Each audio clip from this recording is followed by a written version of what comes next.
નમસ્કાર દર્શક મિત્રો, @ગુજરાતમાં આપનું સ્વાગત છે। ગુજરાતમાં છેલ્લા 4 દિવસથી ભારે વરસાદ થઈ રહ્યો છે, જેના કારણે કેટલાય શહેર, કેટલાય ગામડાઓમાં પૂર જેવી પરિસ્થિતિનું નિર્માણ થયું છે।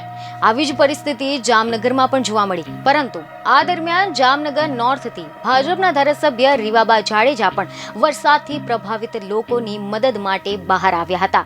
રીવાબા જાડેજાએ બુધવારે એક પૂરગ્રસ્ત વિસ્તારની મુલાકાત લીધી હતી અને રેસ્ક્યુ ઓપરેશન માટે જરૂરી નિર્દેશ આપ્યા હતા। રીવાબા જાડેજાએ સોશિયલ મીડિયા પ્લેટફોર્મ પર તેમનો એક વિડીયો શેર કર્યો છે, જેમાં તેઓ કમર સુધીના પૂરના પાણીથી ભરેલી શેરીમાં ફરતા દેખાયા હતા અને લોકો સાથે મુલાકાત કરી હતી। આ વિશે જો હવે આપણે ડિટેલમાં વાત કરીએ તો સમાચાર એવા મળી રહ્યા છે કે જામનગરના નવા ગામ ઘેડ વિસ્તારમાં પાણીમાં ફસાયેલા લોકોનું ફાયરની ટીમ દ્વારા રેસ્ક્યુ કરવામાં આવ્યું હતું, તેમજ લોકોનું સ્થળાંતર પણ કરવામાં આવ્યું હતું। ત્યારે નવા ગામ ઘેડ વિસ્તારમાં ફસાયેલા લોકોને બહાર કાઢવા માટે અને આ સમગ્ર પરિસ્થિતિનો તાગ મેળવવા માટે ધારાસભ્ય રીવાબા જાડેજા પણ ઘટના સ્થળ ઉપર પહોંચી ગયા હતા અને કેડસમા પાણીમાં જાતે જઈને તેમને સ્થિતિનો તાગ મેળવ્યો હતો। નીચાણવાળા વિસ્તારોમાંથી લોકોને સલામત સ્થળે ખસેડવા તંત્રને મદદરૂપ થયા હતા।